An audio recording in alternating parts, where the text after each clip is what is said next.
Hello all, and welcome to episode 69 of the 3 for 1 Sky Fantasy podcast by fantasyfootballhub.co.uk, with the festive period remaining crammed full of fixtures and likely chaos, and the whiff of one or even two potential double game weeks thrust into sight before the second overhaul in January, likely forcing us to rethink our plans. My name is Fergi, and I'm joined today as usual by my co-host Paul McAnulty. Paul, how was your Sky weekend? Yeah, it was okay, thanks, Fergie. 95 points, so a lot less than some of the Twitter teams I've seen posting 100-plus point weeks, but I didn't use a transfer, so I'm pretty happy with kind of where I am just now at the moment. 79th overall, Paul. Did you do the Ronaldo to Trent transfer? I didn't, no. I had considered it, thought about it in a bit of detail. I didn't go for it. I'm kind of okay with that decision. Are you still okay? Because I think he said, is it a 14-pointer on a 8 or 9-pointer maybe, was it? 14-pointer or 7-pointer. 7, was it? I'll talk a bit more about it in detail about why I'm not too concerned about the decision. I'm interested with that because I didn't do it either. And when he banged that ball in the top corner, I was, you have one of those kind of rage stomach moments where you just go, for fuck's sake. That was the kind of moment I had, and I was like, oh, and then he had like passing, whoever it was, and he had tackle bonus, haven't he, and all this kind of stuff. But yeah, it was a frustrating. I was frustrated by it, but I'm very interested in your rationale as to why you're happy with it, because hopefully it'll make me feel a bit better about it as well. Just to confirm for those who haven't seen it, yesterday the Premier League confirmed that all the festive fixtures are all to be played out as planned, Premier League ones anyway. And they provided a bit of clarity now on postponement criteria, and that is if you've got 13 outfield players and one goalkeeper, and that can include under 23s, then games will go ahead. So it looks like, I personally think there will be potentially less postponements than there would have been, but that doesn't necessarily mean that our players will be playing. What is your kind of initial reaction and thoughts, Paul, to that whole thing about it'll all be played out, but we will very likely still see our players not playing certain games? Well, it causes a bit more mayhem, a bit more luck in the game, but also it rewards people that have held their transfers back and can formulate new plans quickly as well. So I enjoy that aspect of it. I wouldn't wish ill on anybody, and for the fans, I know it's really poor for the kind of late call-offs, etc. But I think it benefits engaged managers still. I do think so. In Wales last night, they announced that there'll be no fans in stadiums for the foreseeable. I think it's from Boxing Day, and everyone seems to think it's going to follow suit in England, and that is interesting. The rumour is in Scotland from the 28th as well. Oh, okay. That's a rumour just now. Because that is interesting in terms of postponements as well. So if you don't follow Ben Crellin on Twitter, I'm sure everyone does who is listening and watching, but if you don't, make sure you follow him, because he just puts out so much amazing advice around this. But he also said that if there are no fans, if there are fans in stadiums, they have to give, I think it's a minimum of 3 weeks notice for fixture rearrangements. If there aren't any fans, they basically don't have to give anything, which, as we saw with Man United's triple game week last week, end of last season, wasn't it? They added the game week in, they added the match like the following week or something, which they obviously can't do if there's fans and stuff. So that is something to bear in mind if we do see that in England, which you've got to say, well, is likely, I would guess, if it's happening, in the other British countries, and that could have an effect on matches. We also know that the third and fourth round of the FA Cup won't have replays, which frees up a midweek to play postponed Premier League fixtures, which is pre-overhaul. So it's FPL Game Week 22, so it's the weekend before the final weekends of fixtures. So it's very likely that we will see quite a lot of postponed matches put in there.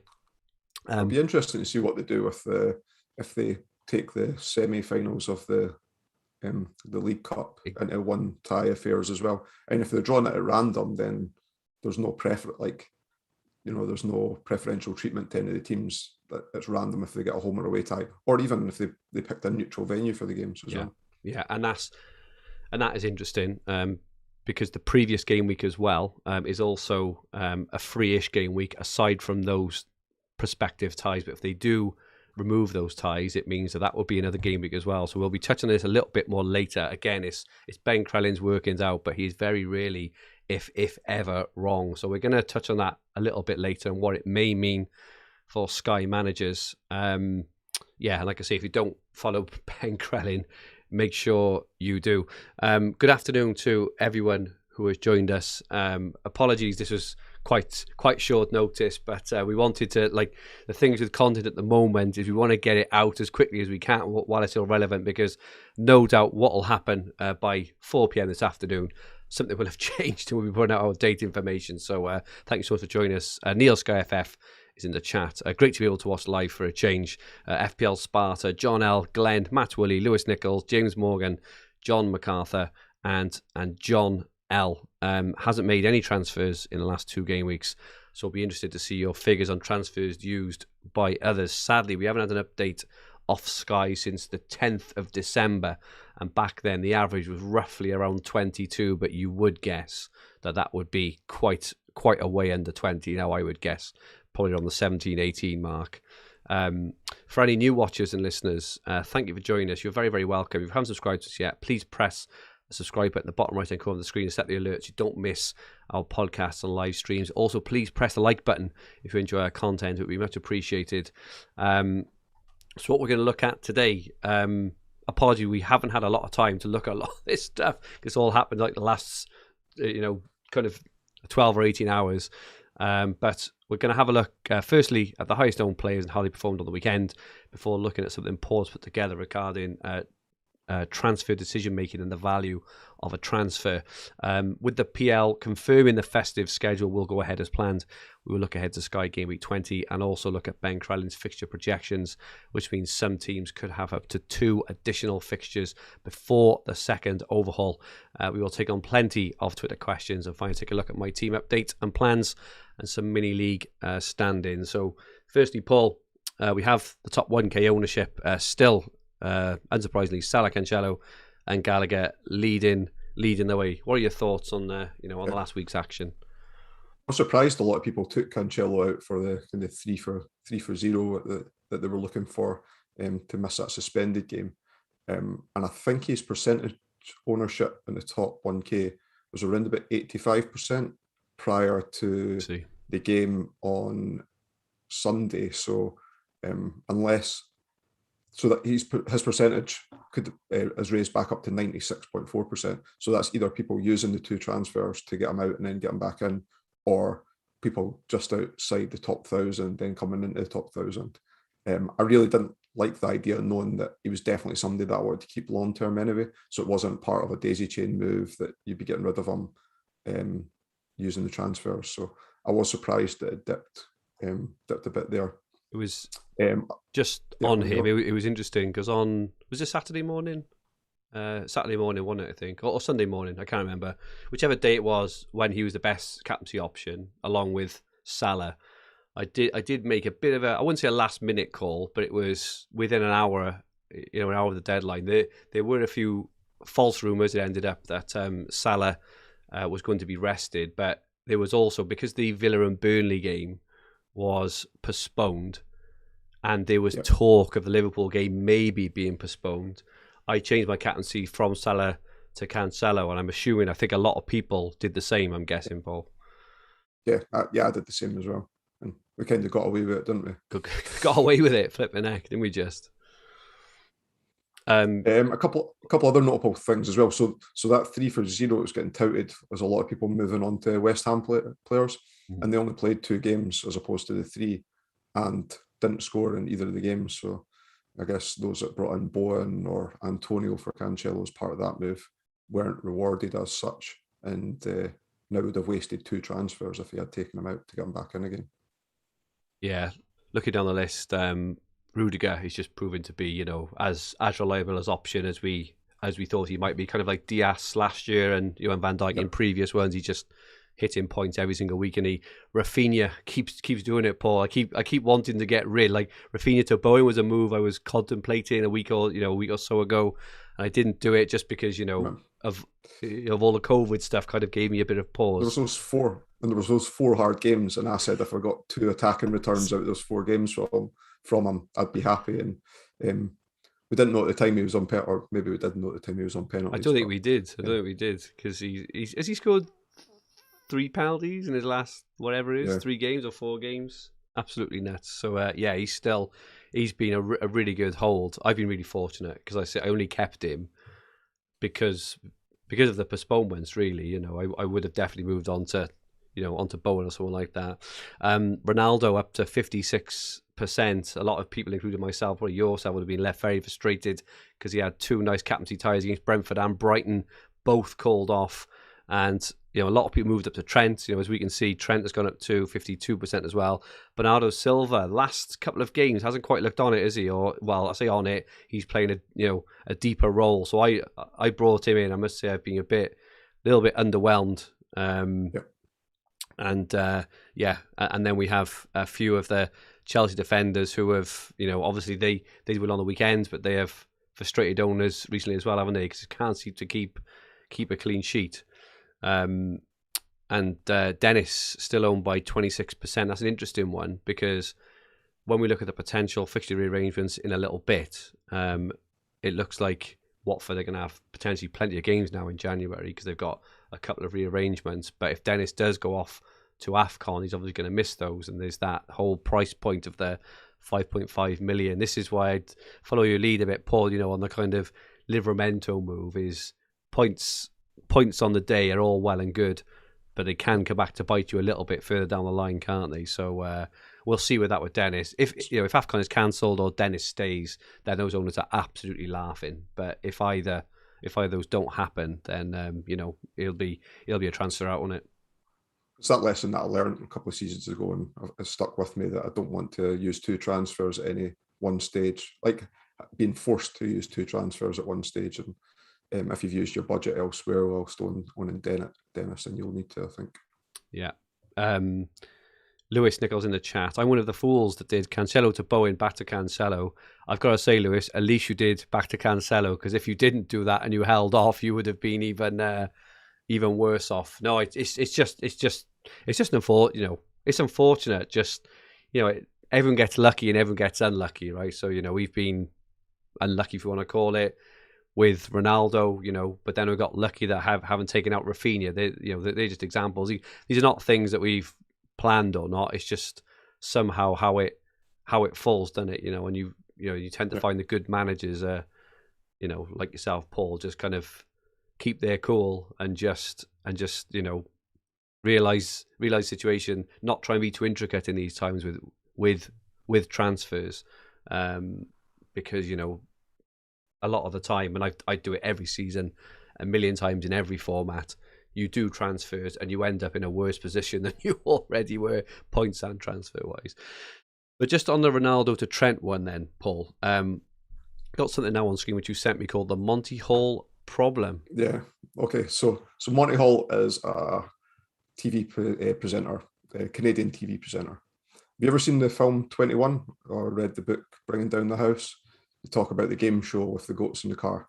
I haven't. In the film 21, it's about card counting, and they do a section where they're in university, and the guy who then becomes a card counter is studying maths. Basically, so we'll go scenario based just now. So I'm the presenter of the game show to you, right? Okay. And there's 3 doors, and behind doors 1, 2, and 3, there's 2 goats and 1 car. Right, so your objective, you get to take home whatever you decide on, right? Whichever door you decide on. So I know where the car is. So I say to you, Fergi, which door do you want? 1 to 3. So pick a number. I'll pick number 3. Right. So you pick door number 3. So as part of the game, I go and I'll open door 1 or 2 and reveal a goat. So I'll go and open door number 1 and reveal a goat. Right. So I'll say, right, you've got one last chance. You can keep door number 3 and take home whatever's behind it, or you can switch to door number 2 and take home whatever's behind door number 2. But this is your final choice now, and you take home what you do. So what would your choice be? Honestly, my natural instinct would just be to stick, just because I couldn't bear the thought of coming off it. So you've so the whole point was that you've picked the door number 3 at a 33% chance of the card being there, and what I've offered you is an additional 33% to switch. So if you switch, so there's a 67% chance that the car is in door number 2, because I knew where the car was all along, and I knew that there was a goat behind door number 1, and I've revealed that. So you switch, but I understand that that's hard to grasp. People think with their heart instead of their head, right? And I totally understand that's hard to grasp. So the way that I try to explain this problem to people before is completely scale it up, expand it all out, right? So there's 1,000 doors, Fergie, right? Pick a number between 1 and 1,000, whatever number you want. 200. Right? You've picked door number 200, right? And you've picked that in a 1 in 1,000 chance, so 0.1% chance selecting that door. I know where the car is, remember. So you might be right. You might have been really lucky and hit that car. I open every other door apart from door number 200 and door number 616. So is 616 at random? Probably not, because I know where the car is and I can't reveal the car. So I'll leave you those 2 doors, and you've got door 200 and you've got door 616. Now, do you want to switch, knowing that you've selected door 200 at a 1 in 1,000 chance? Flipping out. Like everybody then sees, so everyone then sees, yes, right, you're giving me so much more odds to switch, right? And it's exactly the same problem, but just scaled up. So I've started thinking about this, about the transfers problem, right?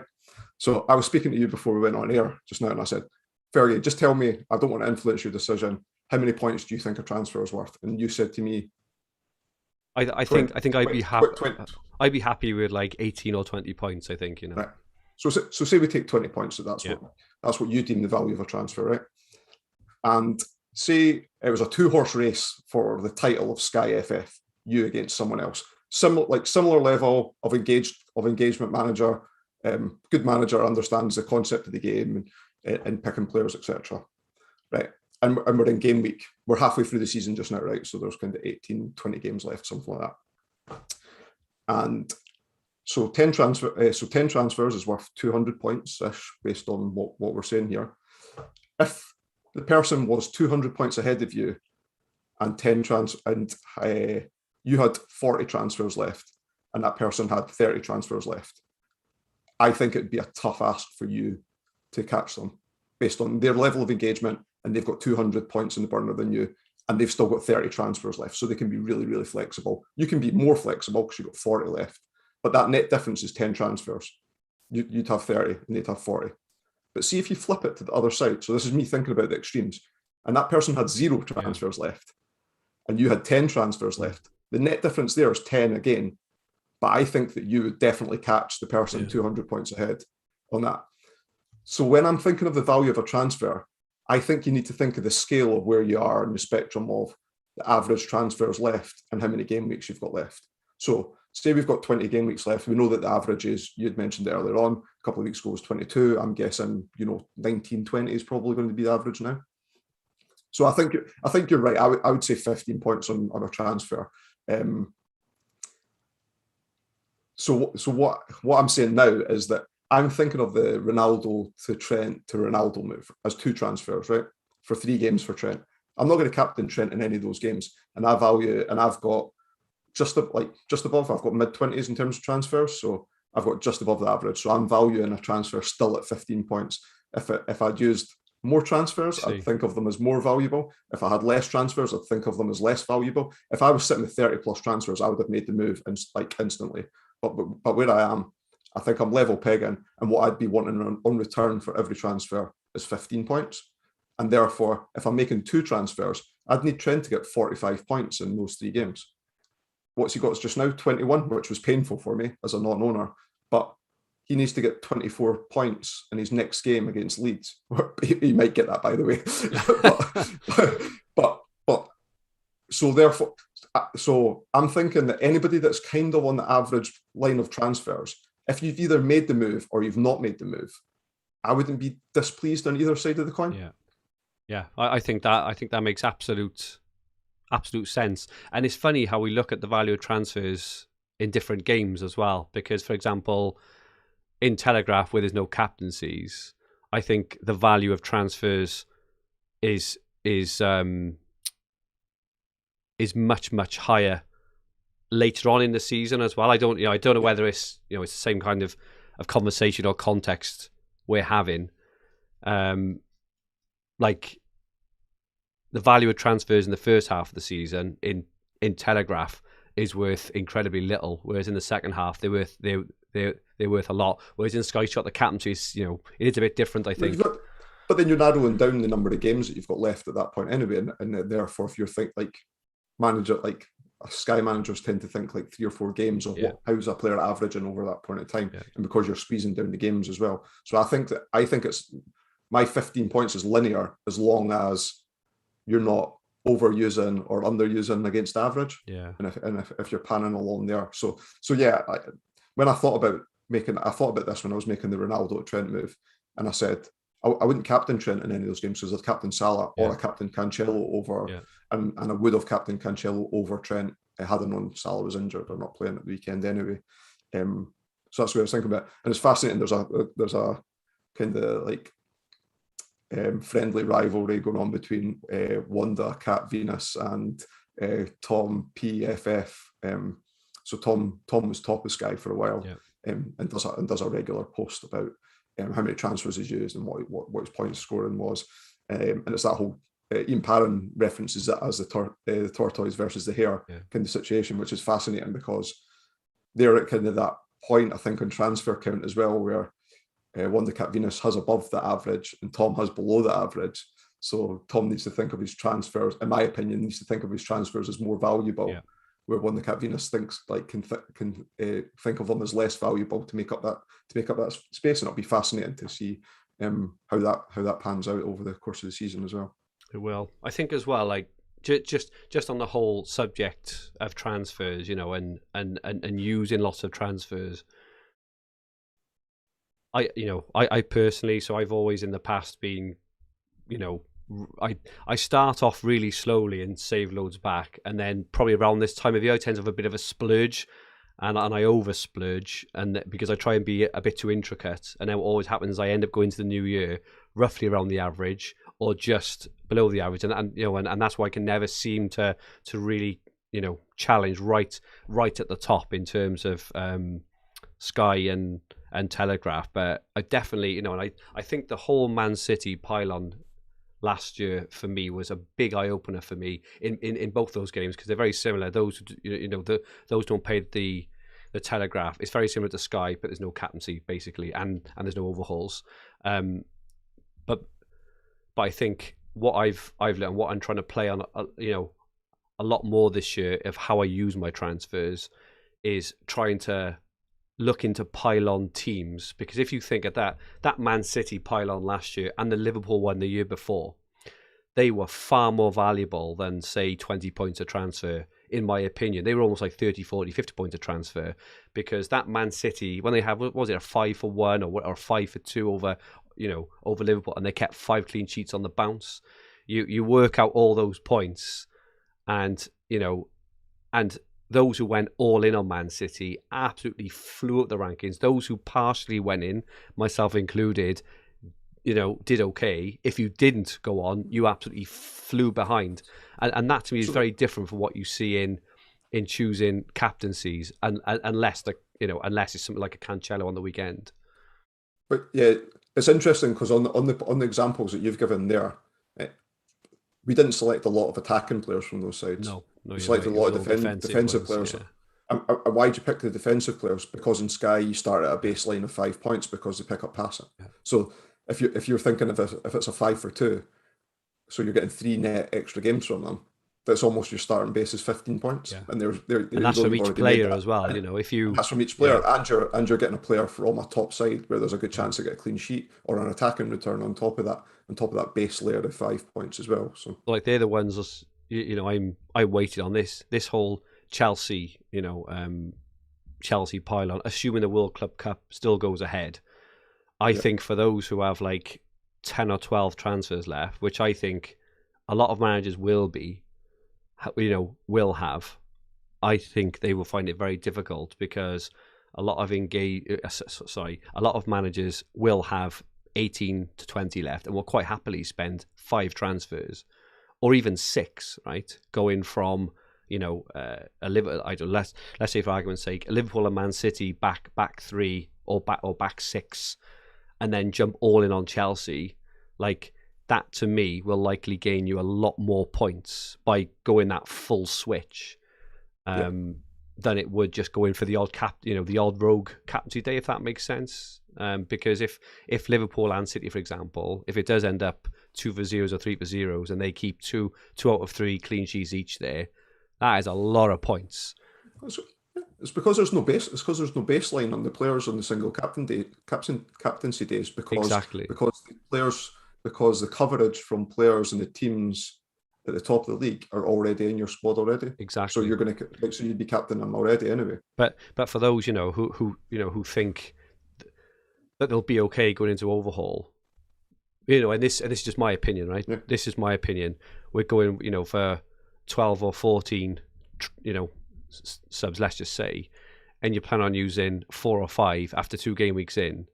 That means you'd have 9 transfers left for 13 game weeks of the season, which will probably likely have a lot of postponements, rearrangements as well. I just don't think it's enough. I think I would still be really looking. We have the question every pod, and we always answer it kind of differently because circumstances always change, right? But I would still be looking, regardless of your rank, to have, for me, a minimum, absolute bare minimum of 15 left. But I would still be looking to aim towards 18 or 20, regardless of your rank. I want to say regardless. I don't mean let yourself slip down to you're completely out of it, right? But I would personally look to sacrifice a few points this side of overhaul to make sure that you can properly attack after overhaul. Personally, what are your thoughts on that, Paul? Yeah, I agree. Something I mentioned last season as well is that when a player gets injured or a niggly injury with 3 or 4 games to go, they often just get ruled out for the season at that point. Yeah. Like they don't want to rush them back for the last game or anything like that. So you find that in your squad it's a squad of 11 in Sky, right? That you might find that 2 or 3 players then get ruled out for the season, and you're missing 2, 3, 4 games from those players, and still having transfers in hand to make those moves at that time as well, coming really important. Thing is, at the end of the season as well, and this is from experience, I've never known anyone finish the season in a really good position saying, "Oh, I got loads of transfer left. I don't know what to do with them." It never happens, right? What you always hear is, "I haven't got enough transfers to make the moves I want to make," and that move still niggles me to this day. Antonio against Norwich, where he scored the 4 goals. If I'd have just had 4 or 5 more transfers, I think I can't remember exactly what it was. It was like, I don't know, maybe 3/4 away or 4/5 away into the season. I didn't quite have enough left to make that, to warrant making that one move, from which I want to move off him as well, because essentially it's 2, and that always gets me. What did he score? 4 goals. What that would be, like a 60 point captain. 30 point cap. Yeah, it was 30 points. So a 60 point captain. Pope had the 2 singles for Burnley as well and picked up really good 11 points in both the singles. He did. Okay, let's move on then. But a really good chat, Paul. Fantastic. Let's have a look ahead now to game week 20. Now that we know that all these games will be going ahead, subject to obviously whether the games are postponed on the day or not. But firstly, at 12:30, we have Liverpool against Leeds. We get to see the lineups, which is obviously great. Those who are holding trend will hope that you can, one maybe final last hurrah before they may move on to Ronaldo or Bruno or whoever the next day. And Wolves and Watford. We then have Burnley, Everton, Man City and Leicester, Norwich, Arsenal, Spurs, Palace, West Ham, Southampton, Villa, Chelsea, Brighton and Brentford. What a day of Premier League football for one. I'm very excited for Boxing Day. Salah captain, Paul, I suppose, is the obvious one there. Yeah. If he starts against Leeds, which I've got no reason to think that he won't start against Leeds, then he will easily be my captain. And hopefully then we're going to know at this point, because I suppose the interesting move here, if we know at this point that he could potentially be missing the game against Leicester, which is the following game on the 20th or 29th, those holding Trent and want to get back to Ronaldo could actually do Salah to Ronaldo, can't they? which would be a really, really nice move for them, a really nice daisy chain move. They could do it anyway, I suppose, but they do risk run the risk of Salah playing Leicester, who have been pretty atrocious defensively, don't they? So some interesting decisions there. At this point of recording, we don't know, one, whether AFCON is going ahead or not. We have to assume it is at the moment because it's because it's so close. But two, more importantly for us, when the players are leaving, we still haven't got a clue. According to the regulations, it should be straight after Boxing Day. But we know that a number of clubs, including Liverpool, have put in a request for dispensation for their players to leave. I think it's after the games that are played on on New Year's Day. So we're yet to hear. And I suppose a running theme throughout all this will be we're going to have to manage our teams almost day by day, aren't we? At the moment, with the postponements, with AFCON and things like that. Monday the 27th, Newcastle against United, like we just mentioned there. Ronaldo, I would guess, he's already 50% owned in the top 1K. You own him already, don't you, Paul? I think, and I do as well. So I'll be looking to captain. Hopefully he starts, even though you did mention earlier he's not even back in training yet, is he? That's right. Yeah, him and Dallo, for anybody that picked Dallo's not back in training either. I think I saw De Gea wasn't either this morning as well. I did have a brief look at some of the reporters' stuff, but apparently it's a phased return and nothing to be concerned about, wherever that means. So. But yeah, pretty easy and straightforward to kind of navigate through the first half of Game Week 20. Then obviously we get these games we mentioned earlier on the 28th, 29th and 30th, with which form part of Sky Game Week 20. So we have Arsenal against Wolves, and then Palace, Norwich, Southampton, Spurs, Watford, West Ham, Leeds, Villa, Leicester and Liverpool. So if Salah is there, we're not going to see the lineups, Paul, I suppose, is the only potential banana skin there. But if Salah is available to play that game, will he be a captain on that day? Yeah. What if he's not? I think if he's not available, I will captain. It really depends on who I move Salah to. Then, I could move Salah to Trent, or I could move Salah to Kane. If Spurs get a lot of rearranged fixtures, or Salah to Son, and therefore they could be options for captaincy as well. I've got Rafinha still. Ramsdale. I'm really not sure. I'd have a look at Dan's poll if it was common knowledge that Salah was leaving, and I'd probably just go with the masses and pick who was out in front.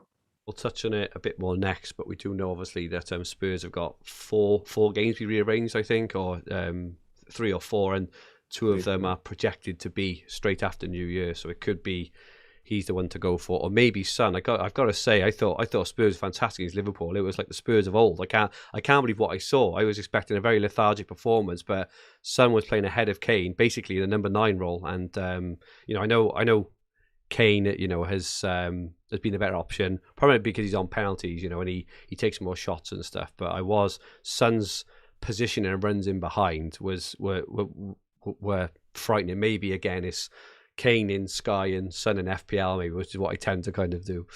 Wednesday 29th, you get Chelsea against Brighton and Brentford. Man City. You get to see all the lineups for this one. What are your thoughts on the captaincy here, Paul? If Cancelo's playing, I'll be captain Cancelo. Yeah, I think that's probably a wise move. And on Thursday the 30th, then Everton, Newcastle, Man United and Burnley, assuming Ronaldo as well. If he starts, yeah. Okay. Couple of comments in the chat. Kieran Sutton planning on getting Ronaldo back in on the 27th, assuming the game goes ahead. Which mids move on for him? 1, Bernardo Silva, 2, Smith Rowe, or 3, Bowen?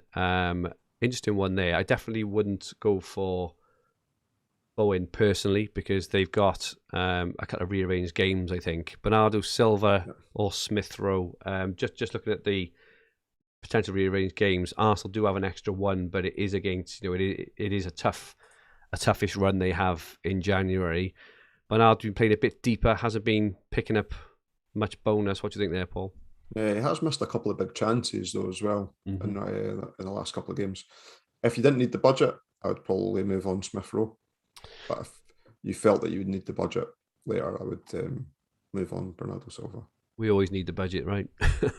We just don't know it at the time. That's the problem. Depends how frugal you are with transfers. If you can, if you feel that you are and you can hold off using them, then yeah.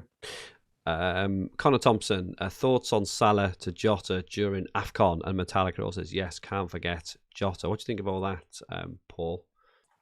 Yeah, it's a good move. It was 12% owned in the top 1K, and if you fancy that he'll play all the games.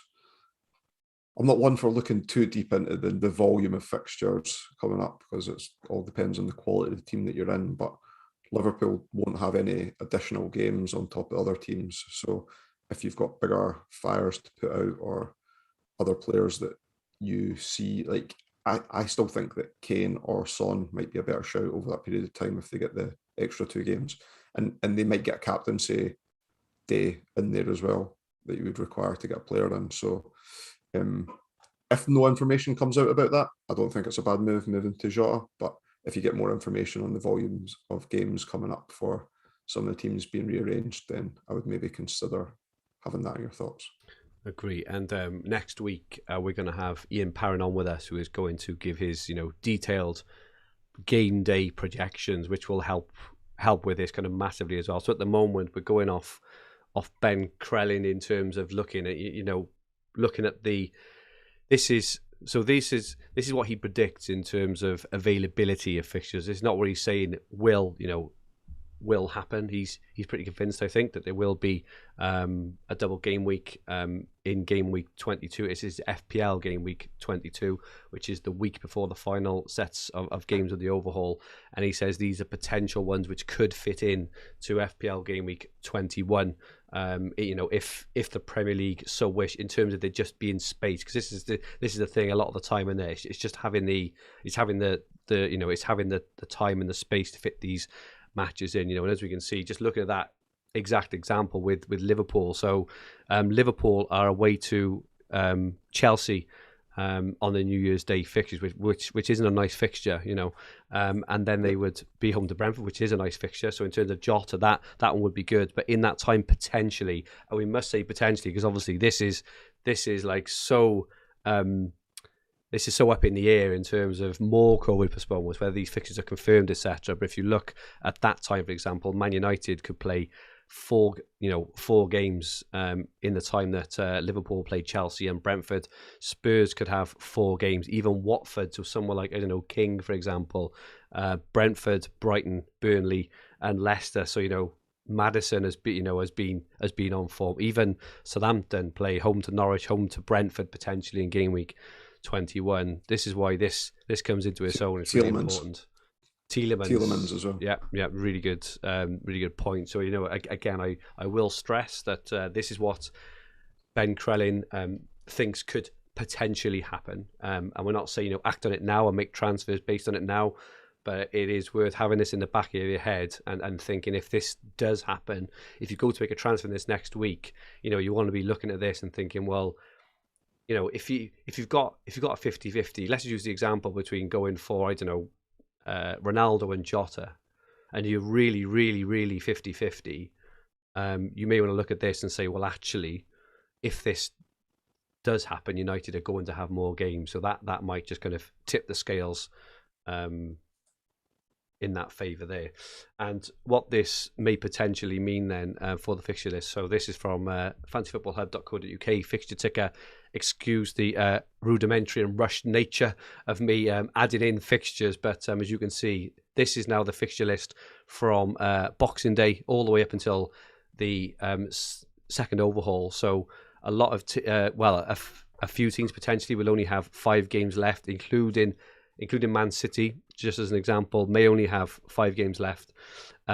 Also, Newcastle and Leeds and Wolves and Liverpool could potentially only have 5 games left. But there are some teams who could have 6 games, and some teams who could have up to 7 games left. Now, all the congestion here is after New Year. It is worth kind of pointing that out. But for those, just for example, for those who are stacked up on Man City, like me, so I've got 4 Man City, for example, it could be an opportunity there maybe to move on to a player who would have a 4 for 2. It could even end up being a 5 for 2 depending how the game days fall and stuff. But again, these are just projections at the moment. We don't know when they're going to fall. We don't know which game days are going to fall. We don't know what captaincy requirements will be. But like I say, it is probably worth looking at these just to bear them in mind. And like I say, we will have Ian Parrin on next week, go through this in detail, and hopefully we'll have some fixtures confirmed as well, because at the moment, like I say, these are just Ben Credit's projections, but he is very, very really wrong. Apologies for all the waffle there, Paul. Just in terms of of kind of looking at these, then looking at the projections and what it may mean. Bear in mind, all this is pre-overhaul. How does that affect your thinking, if at all? Yeah, I'm sitting with no plan just now. Like, as in, I'm not earmarking. I need this player in. I need to do this player. I need to get this player. I take information, and like I've always said, I kind of. My girlfriend's very understanding, and she gives me that hour before kickoff on a match day to think about stuff and replan it. Like Telegraph doesn't have deadlines either, and neither does Dream Team. So in that time, whereas FPL, you're required to have already submitted your team by that point. But no, I'll be remaking plans based on as late information as I can have. I was actually going to suggest to you, Fergi, I don't know what the deal with us podding next week is, but if we're doing Tuesday, it might have been good to do a like deadline stream between 11:30 and 12:30 as a live pod, and then I can talk about what my plans are on Tuesday the 28th. We can see Paul in real life stressed off his tits, trying to work out what the hell he's going to do. I'll just play it calm. If there's no news, I'll just not make any transfers. Things are going to change very quickly. Agree. In the next 2-3 weeks. So I'm just not going to make any moves unless I hear that a player of mine has COVID, a match gets postponed where I require a captain for it, or if I hear one of my players is injured out long term, and then I'll just make a single move to get towards what I think would be an optimal team based on players available in the game. People on my shortlist just now are Kane, Son, Tielemans. I've not got Trent, so Trent's on my shortlist. And if AFCON didn't go ahead, then I would consider Dennis.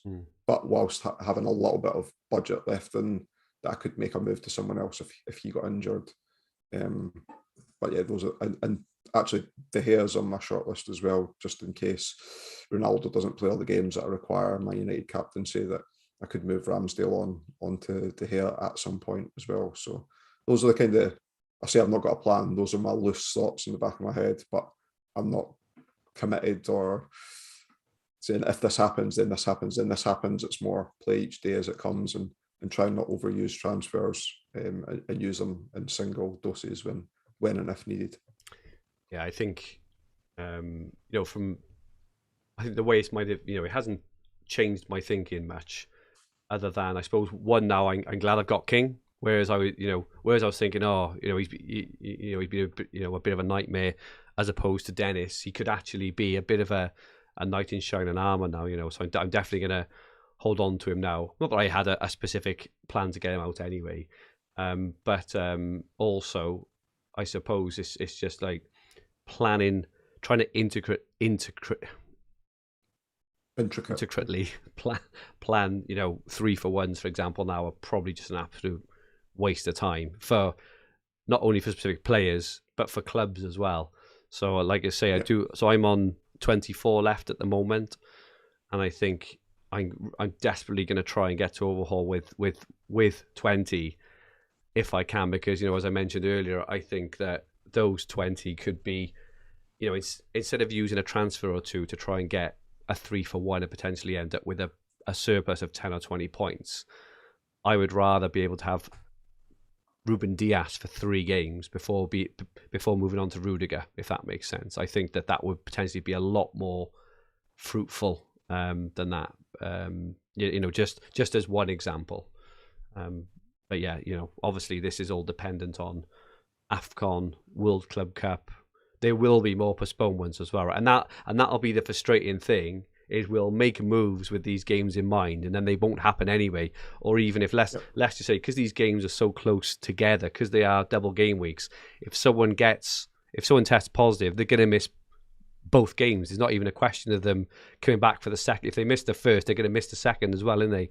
So there's that frustration as well. I think it'd be very easy to get caught in this vicious circle of potentially using 6 transfers very, very quickly to try and get yourself out of a little hole you dug yourself in, and before you know it, you've stuffed yourself after overhaul, haven't you? So I can say, I can see myself doing it. I know I'm going to possibly end up doing that. Let's go through a few questions we've had on Twitter. Thank you so much, as usual, for everyone who's got them in. Liam just asks, thanks, gents. Could you remind us of the potential departure dates for AFCON, and do you think it will go ahead?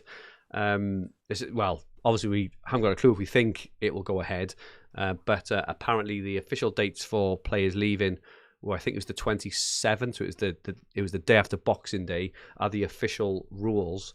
However, a lot of teams, Klopp specifically, we know, had put in for them to be able to play that Chelsea game on I think it's either January, I think it was the 3rd of January, and then leave after that. I will see about that. Anything to add there, Paul? Salah very seldom misses games for Egypt as well, so I'd have thought there'd be a good relationship between Liverpool.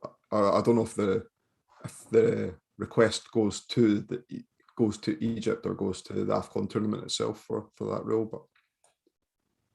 but Fantasy Football DT, in Salah's last 9 games, he's scored more than 7 points just 3 times. Does this weekend show that captain others with better fixtures is the right thing to do, other than having the captain permanently on Salah? I know overall rank will have a massive role in people's captaincies. How would you answer that, Paul? Well, they're just about to play the worst defence in the league. Yeah, I definitely wouldn't do it this week. Yeah. And then he'll be going to AFCON anyway, so I think that kind of makes up your mind for you if you're going to take him out. Then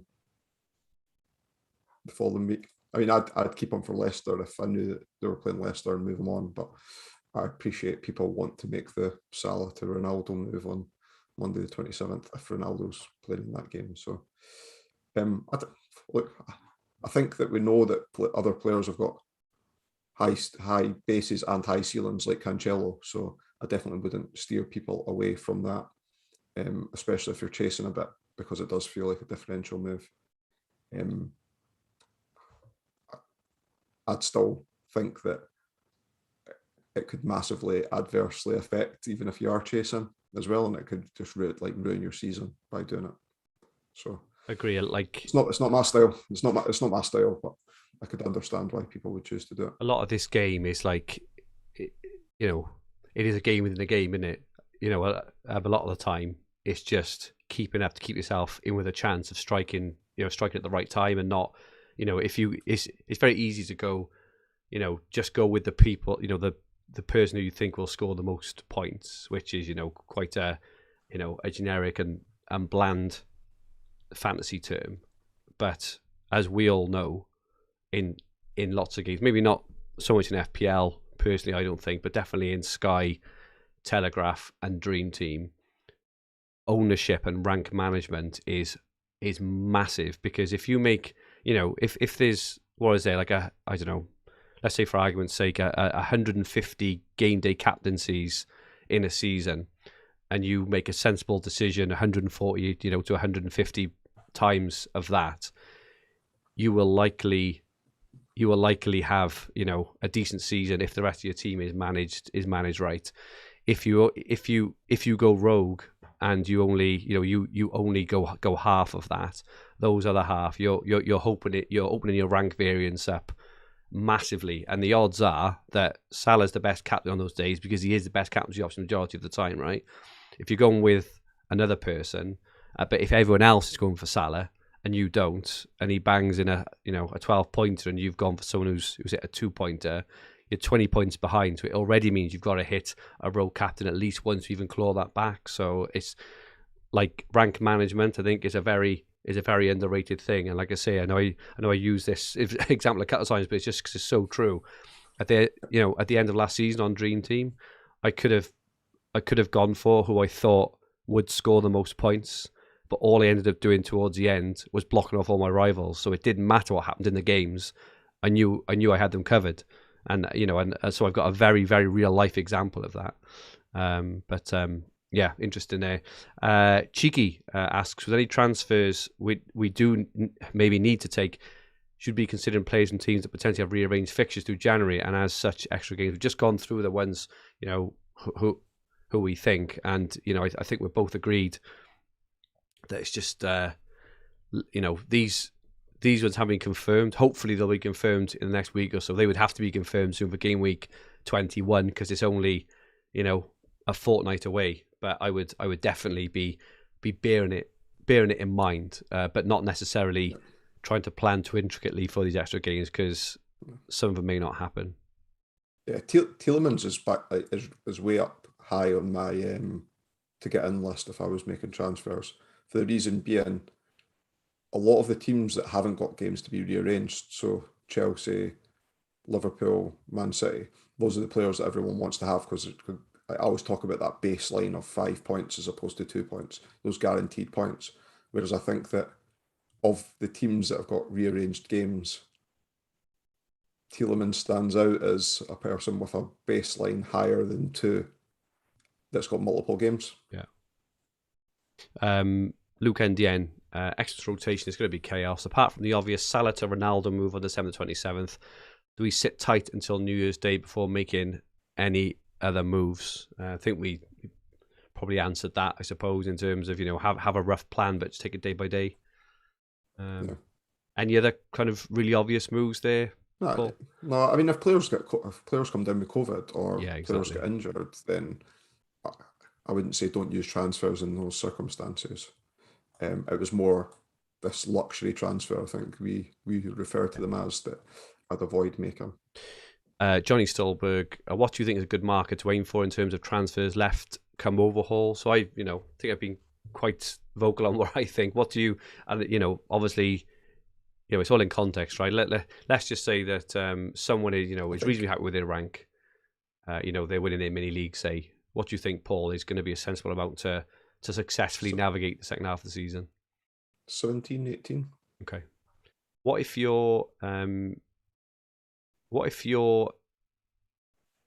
chasing? So what if you're ranked 5,000th or 10,000th, and you're really chasing someone who is, I don't know, 200th or 300th, or you still got very outside kind of ambitions of winning it. Do you also think if that person had maybe 25 transfers, they'd have a good chance? Or with 25 transfers, if I was sitting outside the top 1k, maybe 20 transfers, top 10 the 2 or 3k, maybe 22, and then top 5k 25, like completely rough. No, of course, rough guessing, but yeah, I think something like that I'd feel comfortable with. So superb. SB, I have 3 City defenders, including Walker, who I'm expecting to finally start playing again. He's been very unlucky actually holding Walker. I'm bringing in Laporte to make it 4. He's bringing in Laporte to make it 4 worthwhile. Their XG against is superb. The only thing I would say there, again, just looking at these extra fixtures, City after Leicester, I've only got 4 fixtures left until overhaul, and not going to have any additional games unless obviously their match against Leicester, for example, is called off, in which case it may move. So I don't know. What do you think, Paul? You fancy Stones to play 1 or 2 of those games because they've been able to rotate them with Europe, but now you're basically playing the Premier League games in the European slots. So I'd expect Stones to play in 1 or 2 of the games. It depends who you're getting rid of as well. Yeah, this is a thing that for me would maybe be a luxury transfer is what is what we're talking about, right? Like at the moment, we've probably only been making like hygiene transfers. Yeah, I like Laporte, and he would be on my kind of watch list for players to get in. Yeah, if there was maybe a few more games for City over that period of time, or the games weren't as congested for City. Question from Kieran in the chat. Paul, how does your rank compare now at this point in time compared to the year you came 4th? I can't remember. I think I was around about 100 at Christmas time. Oh, nice. But there was a lot less engaged managers back then. like feel over the last kind of 1, 2, 3 seasons, a lot of really good FPL managers have moved across, grasped the concept of the Sky game,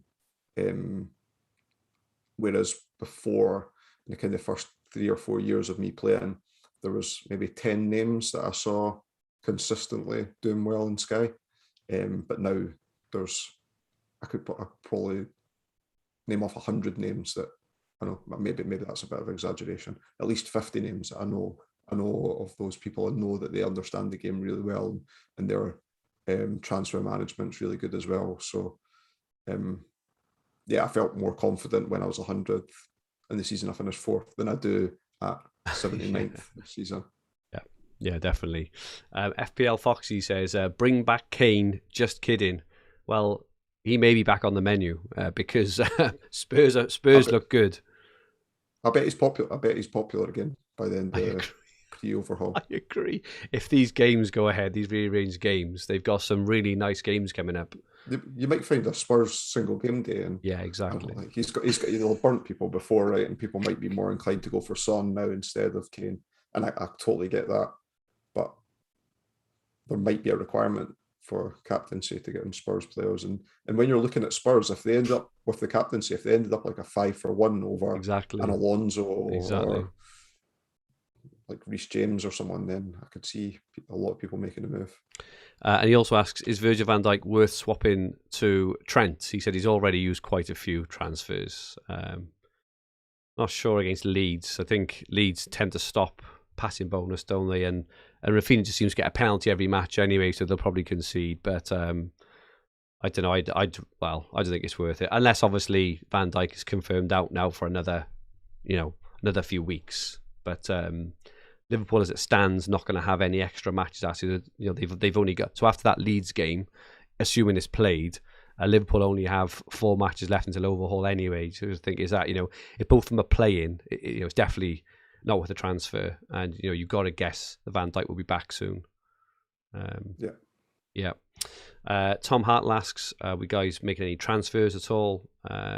So I'm trying to think now. I don't got Ronaldo already, so at the moment I haven't got any specific ones planned, though I very much I'd very much guess that over the next 2 weeks, with all the rearrangements, I'll probably look to maybe make a couple, especially if there's rearrangements and bits and pieces like that. Paul, have you got any planned at all? I will take Salah out. Yeah, of course. Yeah. I just don't. I've already owned Ronaldo, so I'm not actually sure who I would. Who I'm going to take him out for, but things will open up, I think. They will. Luke Thompson says, after swapping Ronaldo for Trent, at what point would you swap back to Ronaldo, or would you do Salah to Ronaldo? So we kind of talked about this earlier. He's in the top 7k with 29 transfers left. Good transfer count left there, for sure. So yeah, we've already mentioned 27th. If Salah stays in playing against Leicester, Paul, what would you think about the captaincy on the 27th then for United? A tough one. If Ronaldo plays. Yeah. If Ronaldo plays, against Newcastle. If it was really anyone, apart from Newcastle and Norwich, maybe Watford, against anyone else, it maybe not be that much of a miss, but they've all looked pretty crap, haven't they? Yeah. What would I do? I still wouldn't want to get rid of Salah if I thought that he was going to play against Leicester, because I still think he's the standout captaincy option. Would you get rid of Trent then for Ronaldo? Just considering, funds are probably tied up, right? Doing Alonso to Ronaldo is probably not a possibility, I would guess. Yeah. How much is De Gea? Like, if it might be if the person asking had Mendy and they downgraded to De Gea, does that open up more money to make the move? Maybe not, because Mendy himself is only worth like 7.6 or something like that. It's a really tough decision. I'd probably, if I knew that Salah was leaving after the Leicester game, for the sake of knowing that I would be using another transfer then to get rid of Salah to somebody else, so using 2 transfers, I probably would do the Salah to Ronaldo and just keep Trent. Okay. You're saving a transfer by doing that. Yeah. yeah, and when you've got to think that Liverpool against Leicester, the way that Trent has been scoring points anyway, even if he does score 5 or even 10 less than Salah, as you've already mentioned, holding back a transfer is probably worth that, in the long run anyway, isn't it? So I wouldn't be overly comfortable doing it, but I think that's the way that if I was in that spot that I'd go. Still not sure if I've made the right decision holding back on Trent. So I'm not sure. I don't think so. Well, you just said that you thought a transfer was worth 20 points and he's got 21 points and you'd have to make another transfer. So you need to get 40 points out of it somehow. I know, but it's easy to say stuff, isn't it? And then when it's easy to say stuff on a podcast where people are listening for advice. I always think in terms of how. Actually, no. I'm gonna actually, because I noticed you said this morning. I think you said this or Flower Pot Man. Someone said on Twitter this morning, and it definitely sort of called with me, is how I rate my success in terms of whether transfers worked or not is whether my rank has gone up or down, like over a period of time. So Flower Pot Man put out a good tweet earlier on and saying it's really hard to gauge when people are providing their current rank because you can't see their transfer account. And my point was, I consider I've had a good weekend if I don't move rank and I've not used a transfer.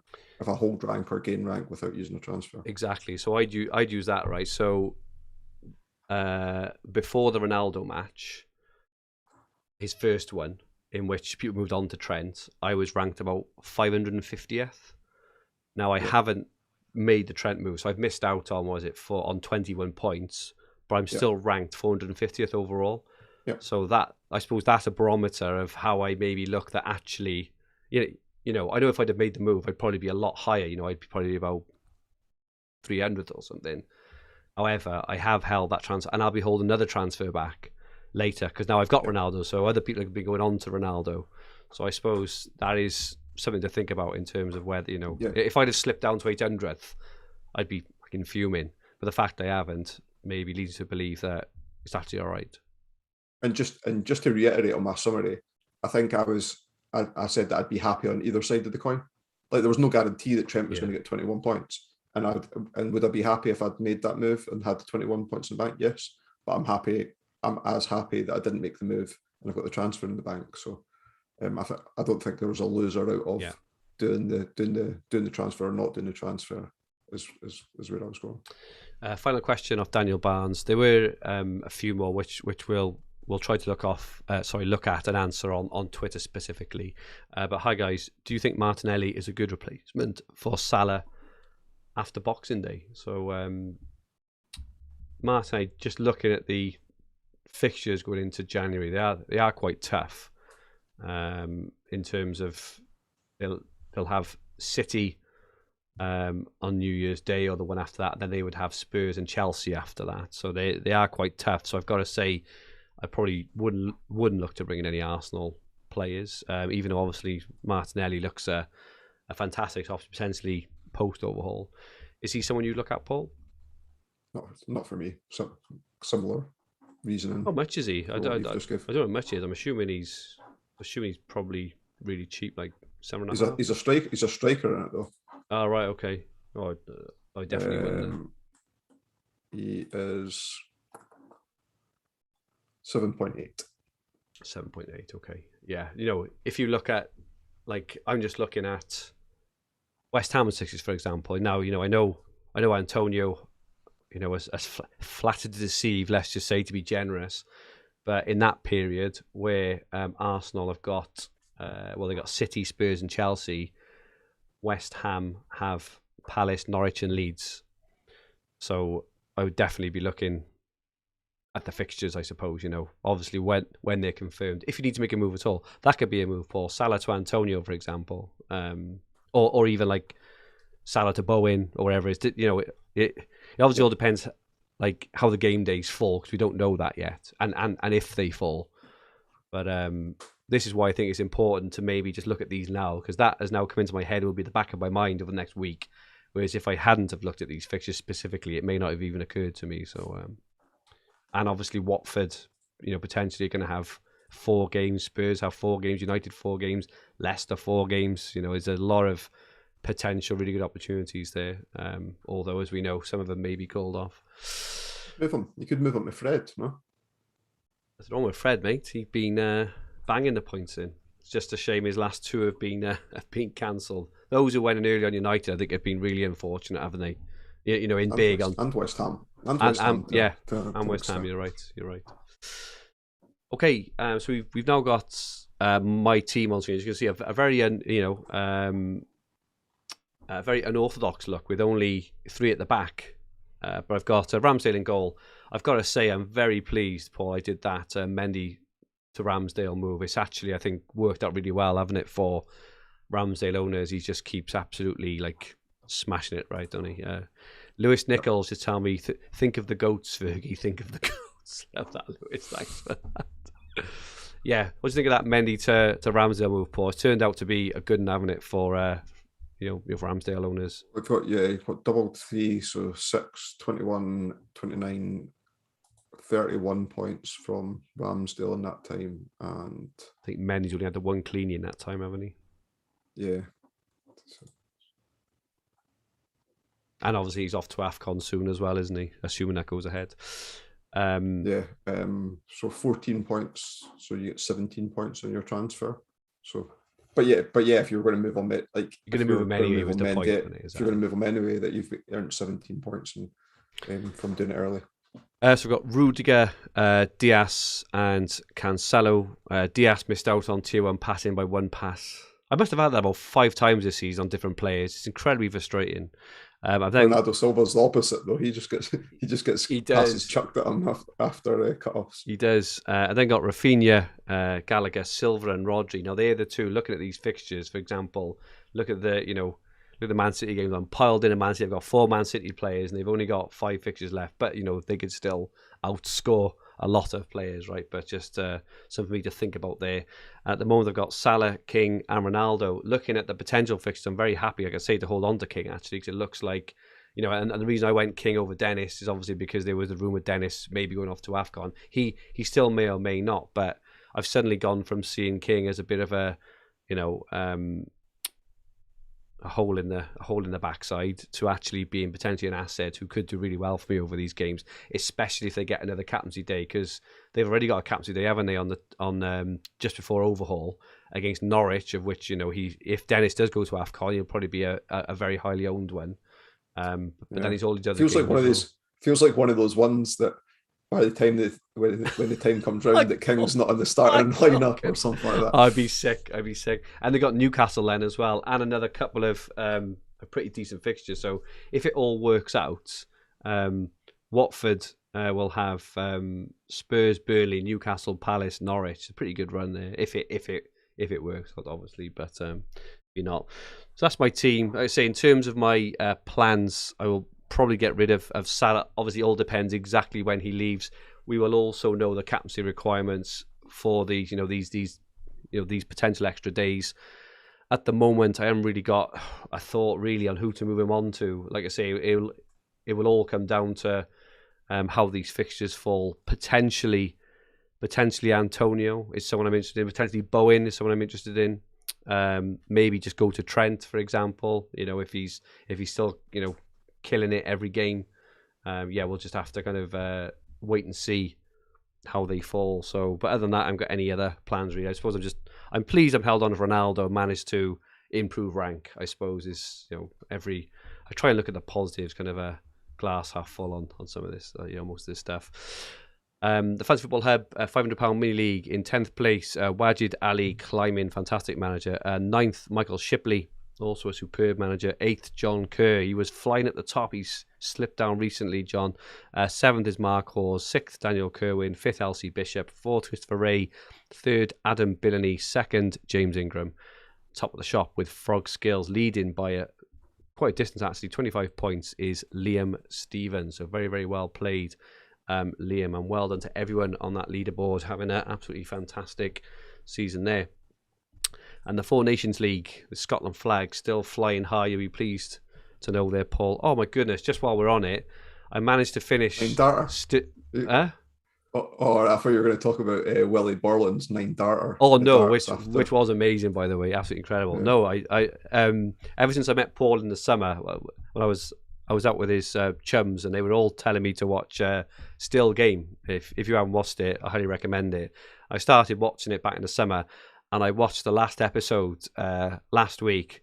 And my goodness, Paul, you didn't tell me how sad the very last episode. Well, I say how sad.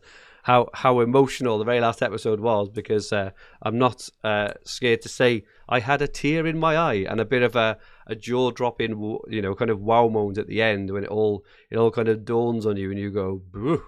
So I had to wind it and watch it again. I think they wanted to finish it in a way that they couldn't bring it back. Oh yeah, they can't now, can they? But it was no, but previous times they had said that they had finished it. See. And then they're like they milked the series a little bit more. Because I didn't think the last series and the last couple of series were as good as the earlier ones. No, but it was a very touching last episode, just to say the least. But Liam is 10th. Paul's second team is 9th. You guess those teams are probably out of the running now. Ian's second team is in 8th. Dan's second team is in 7th. Dan's first team then is in 6th. Haven't got Rafinha. Dan, I think, he hasn't got Rafinha. Every time Rafinha scores, it's like a punch in the guts to him, as we all feel with various players. 5th place is Liam. Ian's team also climbing 1587, right up my backside now. So my teams are still 2nd and 3rd, but Ian and Liam and Dan have all massively caught up with me now in recent weeks. But Paul, you're still flying high with a 60-point lead at the top, and as we can see, kind of rank wise, you're 79th, I'm 450th, so that 60 points now is starting to stretch a little. We've got nine of the same players as well. So have we? No, so that's your advantage. See, is I don't see your team, but yeah, no doubt you're. Yeah, because I'm looking at your team and I'm making my choices. Yeah, well, I suppose that is a fair point. And that is it from us for this week. As usual, thank you so much everyone who's joined in live. Apologies, it was short notice. It's much easier to stream actually than it is to record and download and everything else. So this is why we decided just to jump on, and also because things may change in a couple of hours, right? So we just thought we'd jump on live rather than record, and everything changed by the time we get it out. So thanks for joining us. Thanks for all those who are going to watch and listen back as well. Your continued support is much appreciated. Thank you, Paul, for all your brilliant insight and thoughts. Your chat around goats and cars was fascinating, and definitely something to be thinking about. You've really watch the film. Watch the film 21. 21. It's good.